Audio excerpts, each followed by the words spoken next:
जैसे लोग कि हमारे साथ कुछ हादसा भी गुजरा है फिर भी हम हार नहीं मान रहे हैं, तो आपका तो अल्लाह के शुक्र से सब कुछ ठीक है, तो क्यों आप हार मान के बैठ जा रहे हैं।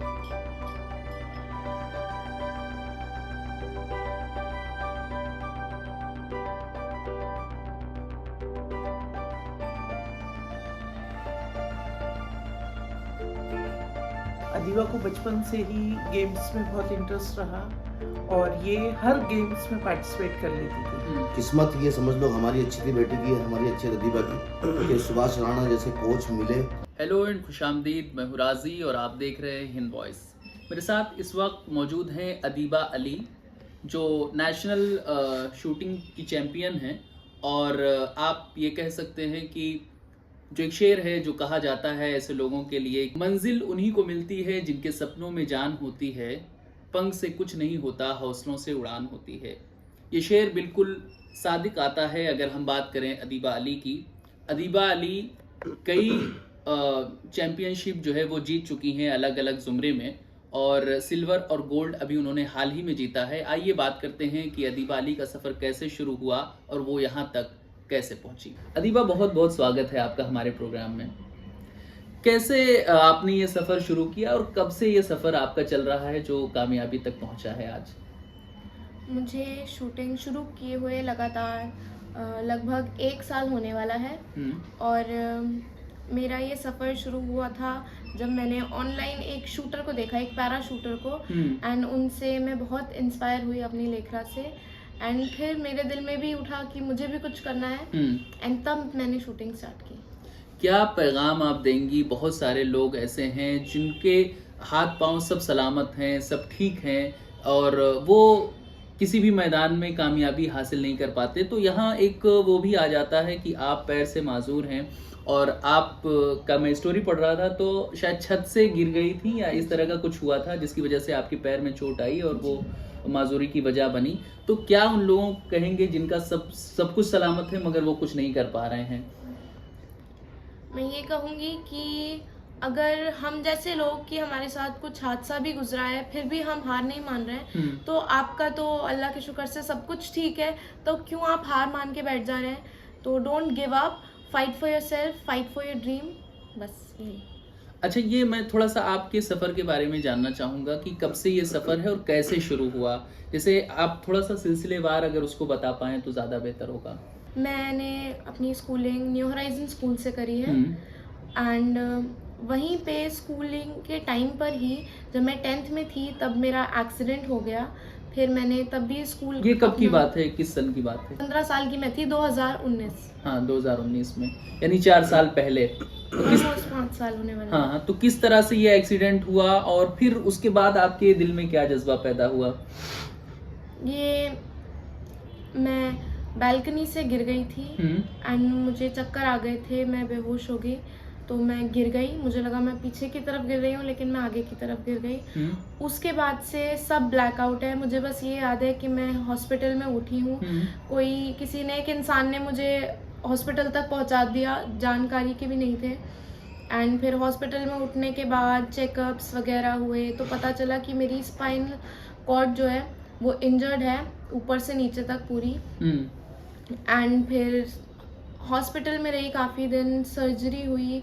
तो मेरी स्पाइनल फ्यूजन सर्जरी है जिसमें मेरे बैक में एक फिक्सेशन है, रॉड्स, स्क्रूज वगैरह। एंड उसकी वजह से फिर अब मेरी लिमिटेड एक्टिविटी हो गई है। चल लेती हूँ मैं, बट वॉकर की हेल्प से चलती हूँ, बट वो भी एक लिमिटेड। अच्छा, जब हादसा हुआ, यहाँ पे आपको मैं रोकूंगा, जब हादसा हुआ इससे पहले आपको इस खेल में इंटरेस्ट नहीं था? मैं जानती भी नहीं थी इस खेल के बारे में। मैं जानती भी नहीं थी कि स्पोर्ट्स शूटिंग एक चीज भी होती है, कुछ मुझे बिल्कुल जीरो आइडिया था इसके बारे में। उसके बाद 2019 के बाद, हादसे के बाद मान लीजिए कि आप इसमें आई, उसके बाद क्या हुआ? जैसे 2019 के बाद आप बताएं सिलसिलेवार तरीके से। जैसे 10th में थी, 10th के बाद आप 12th आपने किया होगा? जी, मैंने 12th किया। उसके बाद फिर ये आपने ऑनलाइन देखा?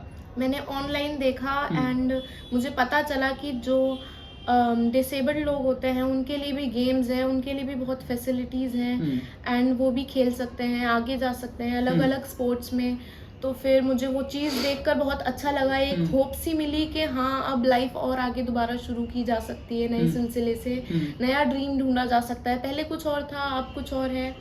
फिर मैंने ऑनलाइन देखा, काफ़ी मुझे टाइम लगा यहाँ तक पहुँचने में, शूटिंग मिलने में, बट अच्छा, एक चीज़ मैं यहाँ पे ये भी आपसे पूछना चाहूँगा कि जैसे फैमिली का इसमें बड़ा सपोर्ट होना ज़रूरी है। फैमिली का कितना आपको सपोर्ट मिला, और ख़ास तौर पे जो मुस्लिम घरानों की लड़कियाँ हैं उनको तो बाहर बहुत सारी जगह ऐसे हैं, यहाँ तो दिल्ली में नहीं लेकिन देहात वगैरह इलाकों में उनको तो बाहर पढ़ने लिखने की इजाज़त भी उनके घर वाले, बहुत सारे घर वाले नहीं, हालांकि अब माहौल बदल रहा है। तो ऐसे में आपको खेल के मैदान में जाना जो कि लड़कों का माना जाता है, और ख़ासतौर से मुस्लिम फैमिली में तो इस तरह का तस्वुर बहुत ही कम है, तो ऐसे में आपको फैमिली का कितना सपोर्ट मिला, और आप क्या कहना चाहेंगी दूसरे लोगों को कि उनको फैमिली का कितना सपोर्ट करना चाहिए?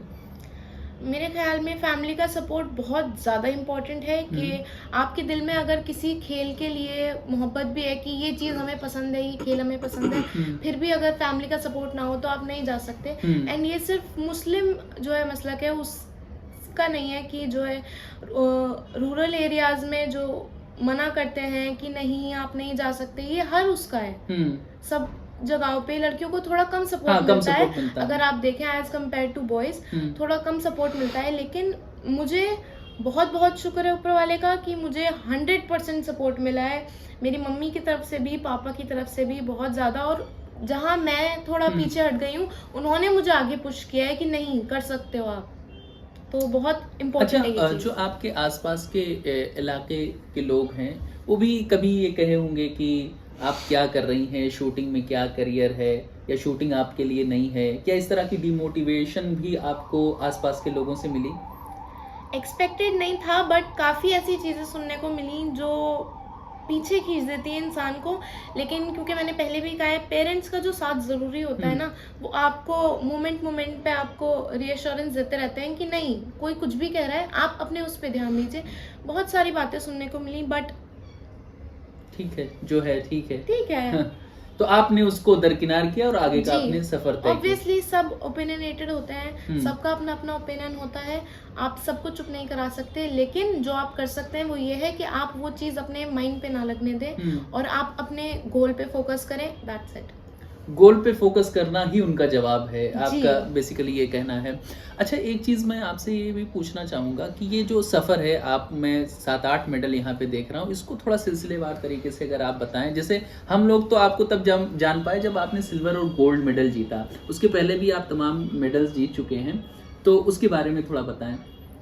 ये पहला मेडल मैंने जीता था NDDRA के उसमें मैच में, एंड वो मेरा पहला मैच था। तो कहीं भी आपको किसी भी मुकाम तक पहुंचने के लिए सीढ़ियां चढ़नी पड़ती हैं, तो वही है धीरे धीरे फिर जोनल हो गया आपका स्टेट हो गया, आपका नेशनल हो गया, ऐसे ऐसे करके किसी भी एथलीट को ऐसे ही चढ़ना पड़ता है। तो वही मेरी जर्नी भी रही है। अच्छा, एक चीज़ मुझे ये बताएं कि मान लीजिए कि ये तो आपने कर लिया, इसके आगे का क्या इरादा है आपका? इसके आगे का मेरा ये इरादा है कि मैं अपने आप पर काम करूं और एंजॉय करती रहूं इस खेल को। अच्छा, यहाँ पे हम कंक्लूड करेंगे इस सवाल के साथ कि जो लड़कियां हैं और जो खेलों में ज़्यादातर उनको डिमोटिवेशन का कहीं ना कहीं सामना करना पड़ता है, कहीं उनके इलाकाई तासुब का सामना करना पड़ता है, कहीं जेंडर बायसनेस का सामना करना पड़ता है, ऐसे में अदीबा अली एक उम्मीद की किरण बनकर नज़र आ रही हैं, और ख़ास तौर से मुस्लिम समाज में। मैं सिर्फ आपसे ये सवाल करूँगा कि आप उन तमाम लड़कियों को या उनके पेरेंट्स को आप क्या पैगाम देना चाहेंगे? मैं ये पैगाम देना चाहूँगी कि पेरेंट्स के लिए खासकर कि आप प्लीज़ अपने बच्चे पे यकीन रखें कि वो भी कुछ कर सकते हैं, चाहे लड़का हो या लड़की हो। अगर उन्हें किसी चीज़ में दिलचस्पी है तो प्लीज़ उनका साथ दें, क्योंकि क्या पता कल को अगला मेडल आपके बच्चे की तरफ से हो। यही आपका पैगाम। बहुत शुक्रिया आपको, आपने हमें वक्त दिया और आपने हमसे बात की, इसके लिए आपका बहुत शुक्रिया।